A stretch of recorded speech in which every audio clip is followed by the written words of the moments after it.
अस्सलाम वालेकुम। मेरे चैनल प्रोफेसर खिज़र अब्बास पर खुशामदीद। चैनल को सब्सक्राइब करके बेल का आइकन दबाएं। वीडियो को लाइक, कमेंट और शेयर करें। बहुत बहुत शुक्रिया। बिस्मिल्लाहिर्रहमानिर्रहीम।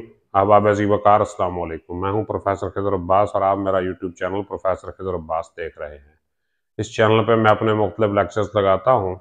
तो आज मैं आपके लिए अल्लामा इकबाल की लिखी हुई एक नज़्म राम लेके आया हूँ। मुख्तसर सी नज़्म है जिसमें उन्होंने राम के बारे में कुछ बात की है। राम कौन थे? रामचंद्र जी ये हिंदुस्तान के राजा दशरथ के बेटे थे और इनकी सौतेली माँ के हुक्म पर इनके बाप ने इन्हें 12 साल के लिए जंगल में जाने का हुक्म दे दिया।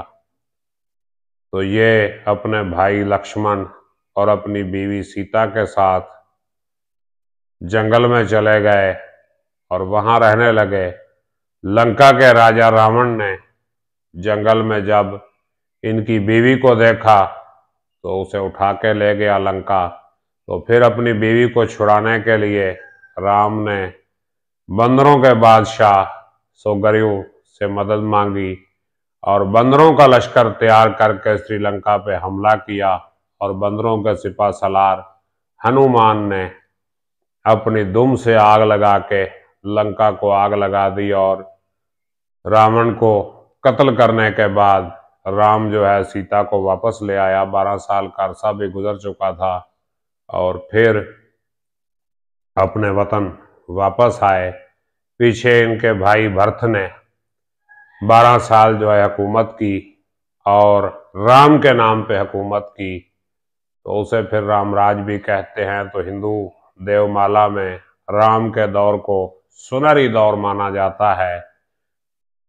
तो रामायण हिंदुओं की किताब में ये पूरा वाकया लिखा हुआ है। अगर आप देखना चाहें तो नेट पे ये पड़ी है और मैं डिस्क्रिप्शन में रामायण का लिंक भी पेस्ट कर दूंगा, वहां से आप PDF देख सकते हैं रामायण। तो राम के बारे में ये अल्लामा इकबाल ने लिखा है। और वैसे तो अल्लामा इकबाल पर इन 2-4 नज़मों की वजह से कुफ्र का फतवा भी लगा था। इनमें से एक राम, एक आफताब और एक वो उनकी बड़ी मशहूर गज़ल जिसमें उन्होंने कहा था खसूसियत ही नहीं इसमें है कलीम तेरी शजर हजर भी खुदा से कलाम करते हैं। तो मौलवी दीदार हुसैन ने जो जामे मस्जिद वजीर खान के खतीब थे, इकबाल पर बगैर नाम लिए कुफ्र का फतवा लगा दिया। ये आगा शोरश काश्मीरी ने जो है अल्लामा इकबाल के कुछ अशआर मौलवी दीदार हुसैन के पास भेजे और ये सवाल किया कि ऐसे अशआर लिखने वाले शायर के बारे में क्या ख्याल है। तो मौलवी साहब ने कुफ्र का फतवा लगा दिया और फिर अखबार में ये फतवा भी शाया हुआ और इकबाल का नाम भी शाया हुआ और फिर बड़ी बहस चलती रही। यहाँ तक कि इकबाल ने कह दिया, बल्कि अपने खत में उन्होंने लिखा कि अब तो मुझ पे कुफ्र के फतवे भी लग चुके हैं। तो जाहिर है जब हम सतही मानी लेंगे किसी चीज़ का तो फिर कुछ भी कह सकते हैं। अब एक वाकया मुझे याद आ रहा है, ज़रा समाअत फरमाइएगा। एक अब्बासी खलीफा का वाकया है कि वो नमाज पढ़ रहा था और साथ साथ अपनी दाढ़ी से भी खेल रहा था। तो एक दरवेश ने कहा, बादशाह सलामत, खुदा की दाढ़ी को छोड़ दो। तो बादशाह ने नमाज जैसे तैसे पढ़ी और उसके कत्ल का फतवा लगा दिया, इसे कत्ल कर दो, खुदा की दाढ़ी कहाँ से आ गई। तो दरवेश ने कहा, मियाँ बंदा किसका है? कहा अल्लाह का। अगर बंदा अल्लाह का है तो फिर दाढ़ी भी अल्लाह की हुई। तो सतही तौर पे जब हम किसी बात का मानी लेंगे तो बहुत गलत मफहूम में चले जाएंगे। इसलिए गौर व फिक्र करना चाहिए और अगर किसी बात की समझ ना आए तो जो जानने वाले हैं उनसे पूछ लेना चाहिए। जैसा कि अल्लाह पाक कुरान मजीद में हुक्म देता है, फसालू अहल ज़िक्र, जानने वालों से पूछो, जिन्हें पता है उनसे पूछो। तो बगैर वक्त ज़ाया किए नज़्म की तरफ बढ़ते हैं, मगर पहले आपसे गुजारिश है अगर अभी तक आपने चैनल सब्सक्राइब नहीं किया तो चैनल सब्सक्राइब कीजिए, दोस्तों दोस्त अहबाब तक इसे पहुंचाइए, वीडियो को लाइक कमेंट और शेयर कीजिए, इंशाअल्लाह मज़ा आएगा। इकबाल फरमाते हैं, लबरेज है शराब हकीकत से जाम हिंद। हिंदुस्तान का जो जाम है वो हकीकत की शराब से भरा हुआ है। हिंदुस्तान में इश्क हकीकी मौजूद है, मार्फत मौजूद है, हकीकत मौजूद है, और सब फलसफी हैं खित्ता मगरब के राम हिंद, यानी मगरब के जितने भी फलसफी हैं वो हिंदुस्तान के फ़लसफ़े से बड़े मुतासर हैं। राम का मतलब मुतासर होना भी होता है ना, यानी मगरब के जितने भी फ़लसफी हैं वो हिंदुस्तान के फ़लसफ़े से राम हैं, उससे मुतासर हैं, उसकी तरफ मायल हैं, उसको मानते हैं। ये हिंदियों के फ़िक्र फलक रस का है असर। हिंदुस्तान के रहने वालों की आला फिक्र, आला सोच का ये असर है। फिक्र फलक रस, आसमान तक पहुंचने वाली सोच का ये असर है। रिफत में आसमान से भी ऊंचा है बाम हिंद, कि हिंदुस्तान का जो बाम है, हिंदुस्तान की जो छत है वो आसमान से भी बुलंद हो गई है। मतलब ये कि हिंदुस्तान में इल्म की कोई कमी नहीं, अहले इल्म की यहाँ कोई कमी नहीं है। एक से बढ़ के एक अहले इल्म यहाँ पे पड़ा है, और इस देश में हुए हैं हजारों मलक सरिश्त। मलक सरिश्त का मतलब फरिश्तों जैसी सिफ्त रखने वाले, यानी बड़े नेक लोग इस मुल्क में हुए हैं, और मशहूर जिनके दम से है दुनिया में नाम हिंद, जिनकी वजह से हिंदुस्तान का नाम दुनिया भर में मशहूर है। और है राम के वजूद पे हिंदुस्तान को नाज, राम के वजूद पर हिंदुस्तान को नाज है, हिंदुस्तान का फख्र थे राम। अहले नज़र समझते हैं इसको इमाम हिंद, और जो अहले नज़र हैं, जो नज़र रखने वाले हैं, वो उसे इमाम हिंद समझते हैं, हिंदुस्तान का इमाम समझते हैं, पेशवा समझते हैं।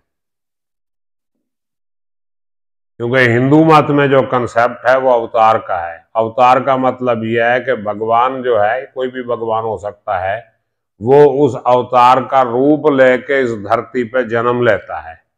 इस्लाम का कंसेप्ट इससे मुख्तलिफ है। इस्लाम का कंसेप्ट यह है कि अल्लाह का पैगाम लेके उसके बंदे इस ज़मीन पे आते हैं, और वो उस पैगाम को दूसरे इंसानों तक पहुंचाते हैं। अल्लाह के कुछ खास बंदे, जिन्हें अंबिया और रसूल कहा जाता है, वो अल्लाह का पैगाम लेके इस दुनिया पे आते हैं और अल्लाह के बंदों को बताते हैं।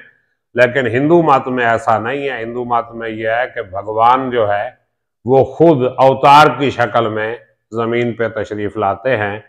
तो ये एक गलत कंसेप्ट है, लेकिन उनके यहाँ मौजूद है। तो है राम के वजूद। अब राम उनके हिसाब से जो है भगवान विष्णु के अवतार हैं, क्योंकि वो भगवान को त्रिमूर्ति, तीन चेहरों में मानते हैं। यानी जो भगवान है हिंदू मत में, उसके तीन रूप हैं, तीन चेहरे हैं। त्रिमूर्ति का मुजस्मा जो है वो सबसे बड़ा भगवान उनके यहाँ माना जाता है। तो पहला ब्रह्मा है, ब्रह्मा के बाद विष्णु है, और विष्णु के बाद शिव है। तो राम को विष्णु का अवतार माना जाता है राम के वजूद पे हिंदुस्तान को नाज। अब ज़ाहिर है इकबाल ने जब ये चीज़ें लिखी, हिंदू मुस्लिम इकट्ठे रहते थे, उनका दरमियान में आना जाना, मिलना मिलाना सब कुछ होता था। तो ज़ाहिर है जब एक फ़लसफ़े से आप मुतासर होते हैं तो दूसरे को करते भी हैं। तो इकबाल के कलाम में कहीं कहीं हिंदू मत के हवाले जो हैं वो मिलते हैं। अब वो जो ज़ुहद और रिंदी उनकी नज़्म है, उसमें वो कहते हैं ना, सुनता है कि काफिर नहीं हिंदू को समझता, अहले नज़र समझते हैं इसको इमाम हिंद। एजाज इस चिराग हिदायत का है यही, रोशन तरज सहर है ज़माने में शाम हिंद। हिंदुस्तान की शाम भी ज़माने में सुबह से ज़्यादा रोशन है, और ये राम का एजाज है। ये राम की तालीमात और उनकी हिदायत का एजाज है कि हिंदुस्तान, क्योंकि कोई भी अवतार आया, ऋषि आया, मुनि आया, किसी भी मज़हब का बानी आया, तो उसने कोई गलत बात नहीं बताई, उसने बात सही बताई है। आगे उनके मानने वालों ने जो है इस काम को बिगाड़ा है। तलवार का धनी था, अब वो तारीफ कर रहे हैं राम की कि वो तलवार का धनी था, तलवार चलाता था। अब जाहिर है लंका जिसने फतह की, तलवार चलानी आती थी तो फतह की है, उस दौर में तलवार ही होती थी। शुजात में फर्द था और बहादुरी में वो कमाल था। शुजात में फर्द था पाकीज़गी में जोश मोहब्बत में फ़र्द था, वो पाकीज़गी और मोहब्बत के जोश में भी फ़र्द था। कमाल का इंसान था राम, जिसने इस पर हिंदुस्तान को नाज है और उसने हिंदुस्तान का नाम जो है तमाम दुनिया में रोशन कर दिया। उम्मीद है ये नज़्म आपको पसंद आई होगी। अगर कोई सवाल आपके जहन में है तो कीजिए, मैं इंशाअल्लाह जवाब दूंगा। अपना ख्याल रखिएगा। अल्लाह हाफ़िज़।